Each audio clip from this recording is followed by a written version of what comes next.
ഡൽഹിയിലെ വമ്പൻ ജയത്തോടെ ലക്ഷ്യം കണ്ടെന്ന് കരുതി വിശ്രമിക്കാൻ തയ്യാറെടുക്കുകയല്ല ബി.ജെ.പി. ആർ.എസ്.എസ്. പ്രവർത്തകർ. ഇനി ഇവരുടെ ലക്ഷ്യം ബീഹാറാണ്.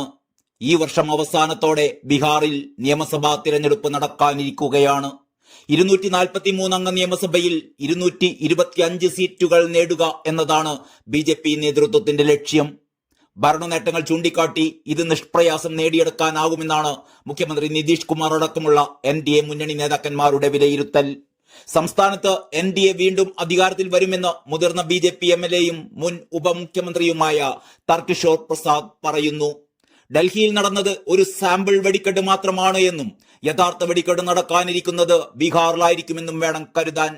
പ്രതിപക്ഷ സഖ്യത്തിൽ നിന്ന് മോദിക്കൊപ്പം ചേർന്ന മുഖ്യമന്ത്രി നിതീഷ് കുമാറും ജെ.ഡി.യുവും ലോക്സഭാ തെരഞ്ഞെടുപ്പിൽ ബീഹാറിലെ 40 സീറ്റുകളിൽ 30ലും വിജയം കൊയ്തിരുന്നു.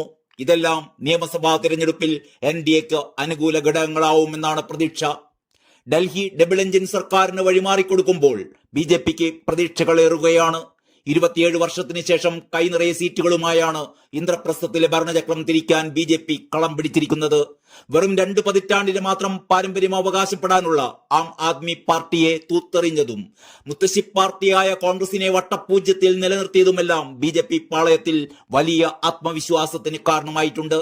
കഴിഞ്ഞ വർഷത്തേക്കാൾ വോട്ട് വിഹിതം കൂടിയതും ജനങ്ങൾ ഒപ്പമുണ്ടെന്ന വിശ്വാസം അരക്കിട്ടുറപ്പിച്ചു.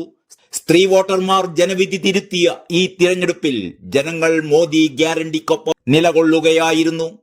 കേന്ദ്ര സർക്കാരിന്റെ ക്ഷേമ പദ്ധതികളും ഇഴയുന്ന വികസനം മാത്രമുള്ള രാജ്യതലസ്ഥാനത്തിന് ഡബിൾ സ്പീഡ് വേണമെന്ന ജനങ്ങളുടെ തിരിച്ചറിവുമാണ് ഡൽഹിയിലെ ഈ മിന്നും വിജയത്തിന് പിന്നിൽ.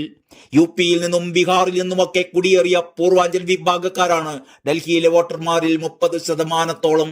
പല മണ്ഡലങ്ങളിലായി ചിതറിക്കിടക്കുന്ന ഈ വോട്ടർമാർ ചൂല് വലിച്ചെറിഞ്ഞ് താമര ചൂടിയിരിക്കുകയാണ്.